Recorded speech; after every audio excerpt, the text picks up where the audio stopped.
Halo Tribuners, berjumpa lagi dengan saya Mamduh Adi Prianto.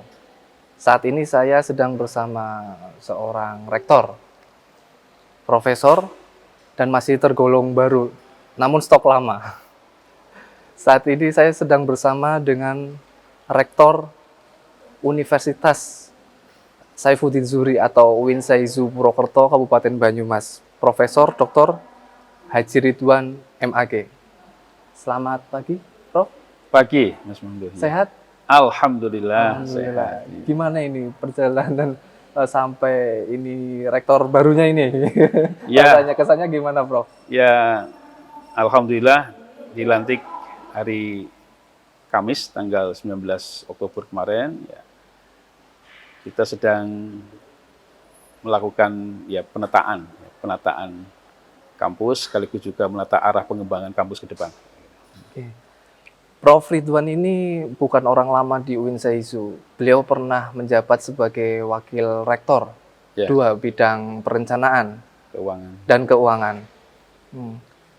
Ada beberapa kalau visi misi terlalu kompleks ya. Ada beberapa hal besar yang ingin dibawa oleh Prof. Ridwan untuk membawa UIN Saizu ini selalu berkembang dan mengikuti zaman. Begitu ya, Prof ya?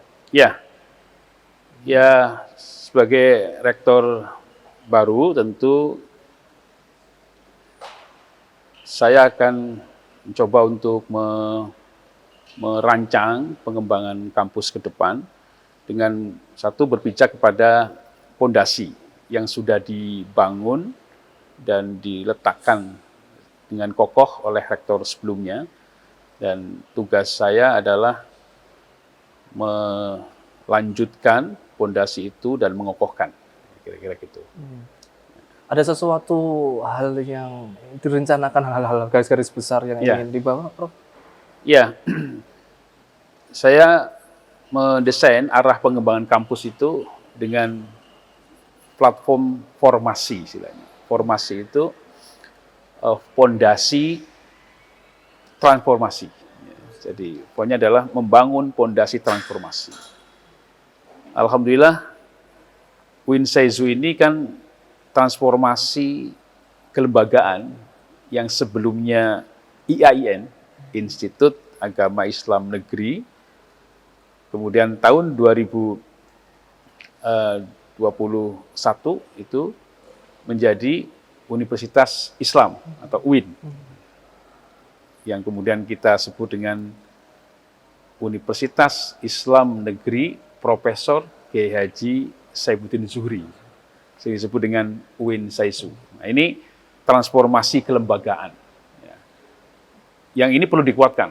Bagaimana mengokohkan universitas ya sebagai pendidikan tinggi dengan mandat barunya. Jadi kalau ketika IAIN Institut itu kan pengembangan ilmunya rumpun ilmu agama.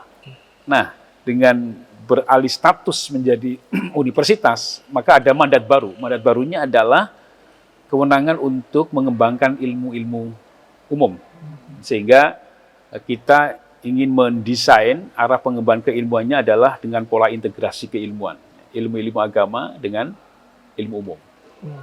Dan alhamdulillah, seiring dengan transformasi kita juga menyiapkan berbagai hal pengembangan kelembagaan, yaitu pendirian program studi baru yang merupakan prodi umum yang izin operasionalnya dari Kemendikbud.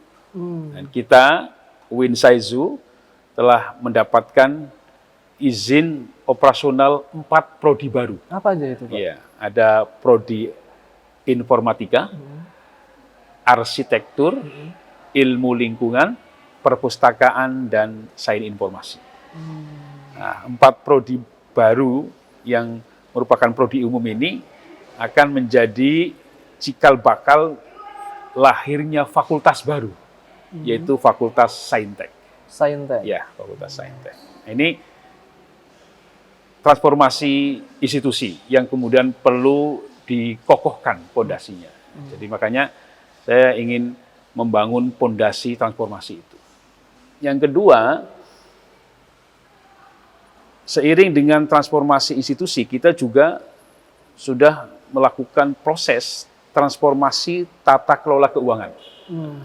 Tata kelola keuangan dari satker biasa menjadi satker badan layanan umum. Dua transformasi yang sangat penting dalam perjalanan Win Saizu ini ya, sudah ditancapkan pondasinya ya, oleh rektor sebelumnya. Nah, tentu tugas saya dan tentu pimpinan yang baru nanti adalah mengokohkan, menguatkan, dan mengembangkan pondasi yang sudah dibangun itu. Itu Nantinya jadi apa kalau BLU itu? Ya, Transformasi keuangan. Ya, kan izin BLU ini kan berarti kan baru pertama ya. Maka berarti kan perlu penguatan-penguatan. Penguatan-penguatan khususnya adalah pada pengembangan bisnis kampus ya, yang ujungnya adalah peningkatan layanan. Peningkatan layanan. Jadi dengan BLU kita diberikan fleksibilitas tata kelola keuangan, termasuk juga dengan BLU itu kampus itu diberikan ruang untuk pengembangan unit-unit bisnis. Unit bisnis berdampak kan dengan uang pembayaran dari mahasiswa, Pak?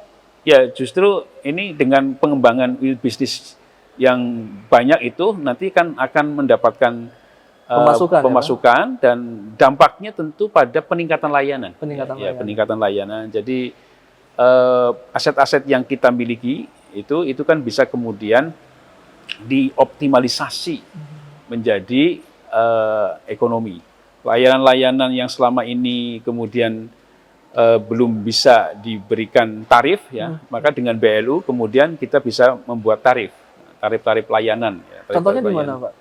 Ya, contohnya misalkan optimalisasi aset, kita punya lahan ya, itu kan bisa dikerjasamakan dengan pihak ketiga. Nah, dulu sebelum BLU nggak bisa, itu kan. Kemudian juga kita bisa memberikan layanan-layanan kepada masyarakat ataupun kepada mahasiswa juga ya, yang itu bisa kemudian mendapatkan keuntungan. Misalkan kita ada auditorium tuh, misalkan auditorium, nah itu kan bisa juga untuk umum, untuk disewakan. Ya. Tentu pada waktu-waktu libur gitu ya, Sabtu, Minggu, dan kemudian juga layanan-layanan terjemah bahasa, misalkan itu kan, translator untuk masyarakat itu kan itu juga bisa. Nah, ini saya kira pengembangan unit-unit bisnis yang bertumpu kepada kegiatan non akademik ini yang perlu dikuatkan. Nah, ini maksud saya penguatan pondasi transformasi tata kelola keuangan ini menjadi bagian yang penting untuk kemudian dikokohkan ke depannya, paling tidak kepemimpinan 4 tahun ke depan. Oke. Sebelumnya itu kan dilantik oleh Gusmen ya, Gusmen. Ya. Gusmen itu ada pesan apa, Pak, agar mungkin ini kan perguruan tinggi yang di bawah Kementerian Agama. Nah, mungkin ada pesan dari Gusmen saat itu, Pak. Mungkin diselaraskan dengan visi misi atau perencanaan dari Kementerian Agama ke depan. Iya. Ya, salah satu program besar Kementerian Agama kan bagaimana membangun iklim kehidupan beragama ya dengan toleran dan moderat.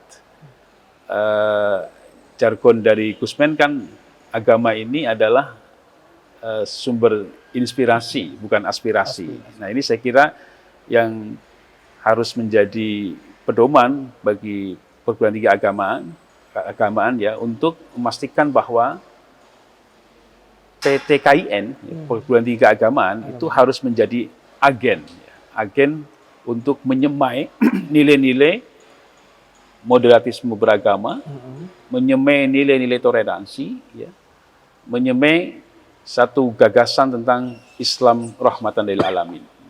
Kemudian agama harus diposisikan sebagai inspirasi untuk melakukan gerakan-gerakan kemanusiaan, gerakan-gerakan moral, ya. Bukan kemudian agama justru dipolitisasi, yang kemudian melahirkan politik identitas. Nah, itu yang dihindari dari sisi itu.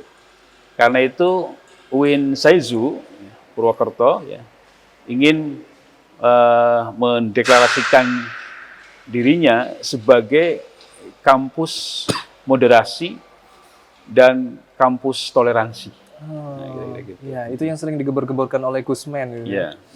Moderasi dan toleransi. Ya. Itu nanti diaplikasikan dalam pengajaran atau dalam mungkin tridharma perguruan tinggi. Ya. Dalam arti pendidikan, kemudian penelitian dan pemberdayaan masyarakat seperti apa itu, Prof? Ya. Di UIN Saizu ini ada satu pusat ya, ada pusat moderasi dan kajian Pancasila.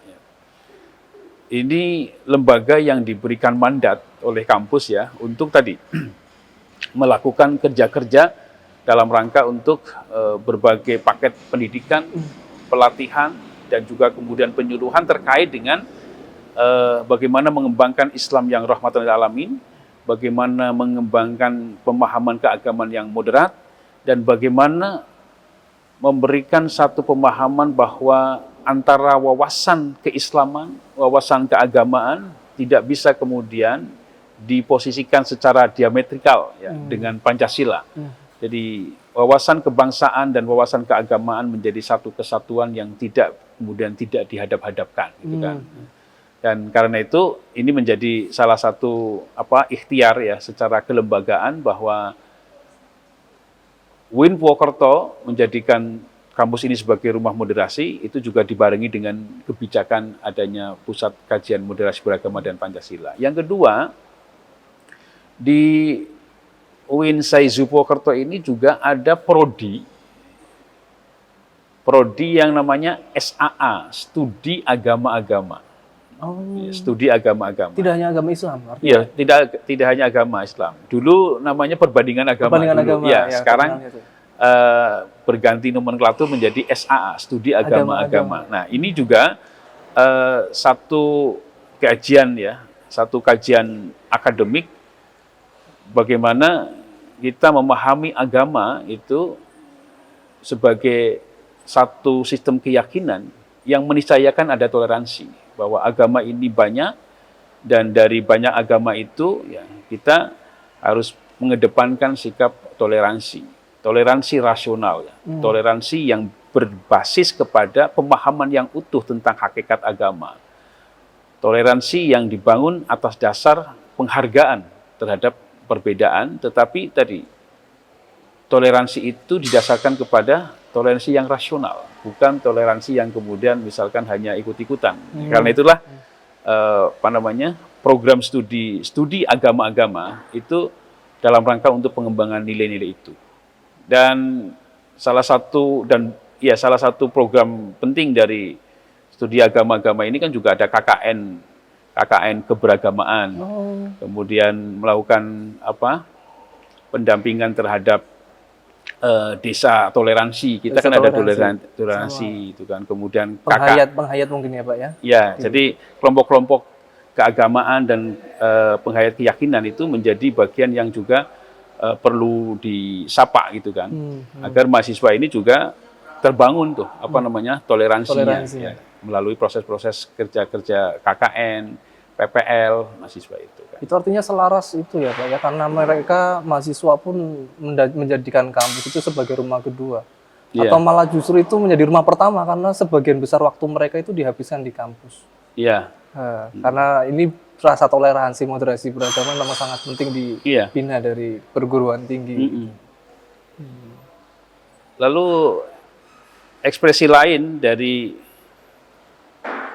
upaya kampus ini membangun moderasi dan toleransi adalah UIN Saizu itu mendeklarasikan dirinya sebagai pusat studi penginyongan. Apa itu Pak? Pusat studi budaya penginyongan. Penginyongan kan identik dengan Banyumas ya Pak ya? Betul. Jadi menarik itu Pak. Jadi kita mencoba untuk melakukan kajian budaya kawasan, budaya kawasan yang masyarakatnya itu diikat oleh satu kesatuan budaya yang secara simbolik itu diikat dengan budaya masyarakat yang dicirikan dengan menggunakan kata nyong, kata nyong untuk menunjukkan saya kan itu kan, dan masyarakat yang menggunakan kata inyong atau nyong gitu kan, itu kan ada 8 kabupaten. Ya, di daerah Jawa Tengah bagian barat terutama. Ya, bagian barat selatan ya. Selatan. Jadi Banyumas Raya, ada Banyumas, Cilacap, Purbalingga, Banjarnegara, Kebumen termasuk. Tegal, Brebes, Pemalang. Nah, 8 kabupaten. Ini 8 kabupaten inilah wilayah penginyongan. Nah, kita ingin mencoba untuk mengeksplorasi hasanah dan kekayaan budaya Penginjongan ini. Budaya Penginjongan ini, dan UIN Saizu coba memfokuskan diri pada kajian Penginjongan itu dengan apa? Kita sudah di perpustakaan itu ada pojok Penginjongan. Jadi semua literatur-literatur terkait dengan hasanah Penginjongan kita siapkan di situ. Kemudian di perpustakaan kita itu juga ada Museum Penginjongan. Wah, itu isinya apa aja berarti, Pak? Ya, isinya berbagai hasanah tentang budaya, kemudian bahasa, kemudian kuliner, batik, itu kemudian di display di situ itu kan, yang menggambarkan tentang hasanah kebudayaan Penginjongan di kawasan 8 kabupaten itu. Museum itu ya, Pak? Museum ya. Kita juga konsekuensinya sebagai perguruan tinggi ya, itu juga punya kebijakan tentang pengarus utamaan riset tentang Penginjongan. Riset tentang Penginjongan. Ya, ya. Jadi bagaimana budaya Penginjongan dilihat dari berbagai perspektif, mau politiknya, mau jaringan keagamaannya, sosial, ekonomi, ya itu kita fokus sekitar itu. Saya sendiri ini lagi melakukan riset tentang trajektori ya nasionalisme partai-partai politik Islam di Penginjongan. Islam di Penginjongan? Iya, itu partai-partai politik Islam di Penginjongan. Sebelumnya tahun kemarin saya sendiri ini juga melakukan penelitian tentang jaringan ulama Penginjongan. Serba Penginjongan ya, iya, Pak ya? Jaringan ulama Penginjongan itu kan. Yang hasilnya menarik bahwa ulama-ulama di Penginjongan, khususnya pada abad ke-18 ya, eranya Diponegoro itu memang terkoneksi antar satu kabupaten. Jadi Tegal, Brebes, Banyumas, Cilacap gitu ya, Kebumen, itu ada koneksinya. Jadi punya memang riwayat ya, dulu ya, Pak ya? Ada riwayat itu, dan saya sudah lakukan riset itu kan, dan ada 3 epicentrum itu, epicentrum kerangka jaringan itu. Tapi pastinya bahwa semua itu memang terkoneksi menjadi satu kesatuan, semacam apa tadi itu koneksi ulama kawasan ya. Koneksinya berdasarkan apa? Bahasa, cuma bahasa kah, Pak? Tidak, koneksinya adalah hubungan guru dan murid. Hubungan guru dan murid. Kemudian juga hubungan kekerabatan. Ada beberapa jalur, hubungan guru dan murid, ada hubungan kekerabatan, ada hubungan ini sanad intelektual, itu kan. Itu nanti ada beberapa garis itu kan. Ada seorang yang kemudian di samping hubungan guru dan murid juga hubungan kekerabatan itu ada.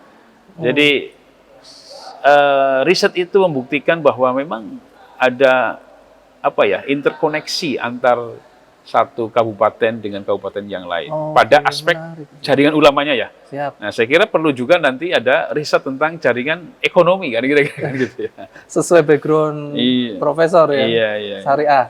Kalau tadi juga menyinggung soal politik Islam di Penginjongan itu seperti apa, Prof? Kalau riset itu bicara tentang bagaimana agenda politik Islam, partai-partai Islam di Penginjongan ya, terkait dengan wawasan kebangsaan. Artinya visi kebangsaan partai-partai Islam itu di wilayah Penginjongan itu seperti apa?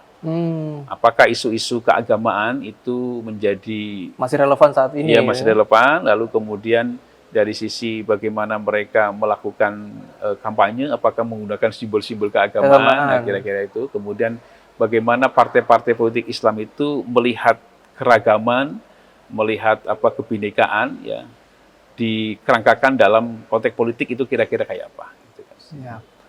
Tribuners, ada satu hal yang menarik juga bicara terkait agama, kepercayaan, kemudian Penginjongan tadi. Prof. Ridwan ini pernah menggarap suatu penelitian terkait kepercayaan atau penghayat yang ada di Banyumas, terutama kelompok Bonogeling. Begitu, Prof. ya? Iya. Seperti apa bisa diceritakan? Iya. Komunitas kejawen yang bertumpu pada tokoh spiritualnya adalah Kiai atau Ki Bonogeling. Ini berada di Desa Pekuncen. Kecamatan Jatilawang, Kabupaten Banyumas. Ini kelompok dengan jaringan yang luas, jaringan yang besar, jaringan yang paling besar di luar Banyumas adalah di Cilacap. Oke. Di Cilacap khususnya di Kecamatan Adipala, Desa Adiraja, dan beberapa di Kroya, Cilacap, gitu kan. Nah, ini tentu dalam konteks budaya. Jadi dalam konteks budaya ini adalah salah satu kekayaan bangsa, kekayaan Betul. dari masyarakat Banyumas. Ada keragaman kebudayaan yang bertumpu pada keyakinan-keyakinan yang berbasis pada budaya lokal. Ya tentu kita melihatnya ini sebagai keragaman budaya yang harus diapresiasi, dalam konteks toleransi. Toleransi. Dalam konteks ada toleransi. kaitannya juga dengan Ya, yang di dalam awal. konteks toleransi. Kita kan tidak memahami mereka hitam putih, apakah ini boleh, apakah ini tidak boleh, gitu kan. Tidak dalam kerangka itu. Tetapi kita dalam kerangka keindonesiaan bahwa kita berbeda, lalu pemahaman kita terhadap mereka penting, gitu kan. Agar kemudian tidak salah paham. Kenapa salah paham? Karena pemahamannya salah, gitu kan. Agar tidak salah paham, maka pemahamannya harus benar. Nah, bagaimana memahami dengan benar? Ya harus melakukan riset terhadap mereka sehingga kita tahu sistem keyakinan mereka, kemudian juga praktek-praktek ritual mereka, lalu sesungguhnya apa yang mereka lakukan itu untuk tujuan apa. Dengan memahami secara utuh kan kemudian saya kira nanti akan sampai kepada kesimpulan bahwa sesungguhnya semua orang dengan agama apapun dan dengan keyakinan apapun itu ya baik kan gitu kan. Karena tidak ada agama apapun yang mengajarkan keburukan. Kan tidak ada. Pesan itu yang sangat penting. Nah, itu juga dibukukan ya Prof ya? Ya. Hasil penelitiannya kami bukukan dan penelitian itu memang fokusnya pada dua hal, tentang memotret sistem keyakinan. Sistem keyakinan. System of belief mereka, kemudian juga pola jaringan. Pola jaringan mereka, jadi mereka itu eksis sampai hari ini ya, di tengah derasnya modernisasi gitu kan, masih tetap eksis. Nah, kira-kira bagaimana mereka mempertahankan dirinya di tengah gemburan modernisasi itu kan. Nah, itu kira-kira juga mau diungkap ya, membangun sistem jaringannya kayak apa, memproteksinya kayak apa gitu kan. Ini kan juga hasanah ya, hasanah yang kemudian bisa kita pahami. Tribuners yang penasaran bisa langsung beli bukunya. Itu dikomersialkan ya Prof ya? Iya, ada. Judulnya apa Prof? Islam Kejawen. Islam Kejawen. Itu bisa langsung beli di online mungkin juga ada ya Prof? Ada, iya. Prof, ini ada pertanyaan dari Tribuners terkait tadi kan sebelum berganti dengan universitas, UIN Saizu ini adalah sekolah tinggi Stein ya. Sebelumnya Stein, kemudian menjadi IAIN. IAIN, kemudian sekarang UIN Universitas. Iya. Namanya adalah Prof Saifuddin Zuhri. Ada yang penasaran Prof, Saifuddin Zuhri itu siapa? Iya. Jadi ketika jadi IAIN kan namanya IAIN Purwokerto. Iya. Jadi UIN itu kemudian dinisbahkan atau dihubungkan dengan tokoh yaitu Profesor Kiai Haji Saifuddin Zuhri. Beliau ini adalah mantan Menteri Agama ya, tahun 1960-an. Kemudian juga seorang wartawan, seorang kiai ya, seorang budayawan yang asli Sokaraja. Wah, asli sini. Jadi asli Sokaraja. Asli Banyumas. Asli Banyumas. Jadi tokoh nasional yang memang putra daerah. Putra daerah Banyumas asli Sokaraja yang putranya juga kemarin menjadi Menteri Agama. Lukman Hakim Saifuddin. Ada Saifuddinnya. Zuhri kan. Jadi karena itu dan kebetulan kampus ini dinegrikan pada zamannya beliau. Jadi penegrian tahun 63 itu oleh beliau, Profesor Kiai Haji Saifuddin Zuhri. Karena itu kami bersepakat atas izin keluarga besar untuk menggunakan nama beliau, kita abadikan menjadi nama kampus. Dan kita berpikir keras ini kira-kira kalau disingkat pakai apa ya? Karena terlalu panjang. Dan sampailah pada kesimpulan kita coba, maka ketemu Saizu. Saizu itu Saifuddin Zuhri. Lalu apa artinya ini gitu ya? Saizu itu. Coba browsing itu ternyata Saizu itu bahasa Jepang. Oh, lepasan Jepang. Artinya apa, Prof? Artinya ukuran timbangan. Ukurannya. Ukuran atau timbangan kan moderat kan. Wah, ini saya kira inline dengan gagasan moderatisme, ya kan, moderat kan itu kan. Karena itu kita bersepakat, kemudian kami dari pimpinan itu konsultasikan dengan beliau Pak Lukman, kalau disingkat Seizu gimana kira-kira itu kan. Artinya apa begini? Oh iya setuju. Jadi sepertinya kampus di Purwokerto tapi seperti di Jepang. Win Seizu. Itu bisa dipasang pohon-pohon tabebuya di depan kampus, Prof. Iya. Biar mirip-mirip di Jepang. Siap, Prof. Sangat menarik perbincangan saya dengan Rektor Win Seizu. Prof, mungkin ada closing statement yang bisa disampaikan untuk masyarakat atau untuk masyarakat pendidik atau mahasiswa. Silakan, Prof. Ya, terima kasih. Win Seizu telah bertransformasi menjadi perguruan tinggi yang akan mengawal pengembangan ilmu-ilmu agama sekaligus ilmu umum, akan mengawal pengembangan pemahaman keagamaan yang moderat dan dibingkai dengan rasa toleransi. Karena itu, Win Seizu ingin mendeklarasikan dirinya sebagai rumah moderasi dan rumah toleransi, kampus moderasi dan kampus toleransi. Demikian. Tribuners, begitu perbincangan saya dengan Rektor Win Seizu, Prof. Ridwan. Sangat banyak inspirasi ya, terutama untuk mahasiswa atau anak muda saat ini, atau yang bisa dikatakan milenial. Ini yang menjunjung nilai moderasi dan toleransi. Saya, Mamduh Adi Prianto, Tribun Jateng. Terima kasih. Assalamualaikum warahmatullahi wabarakatuh.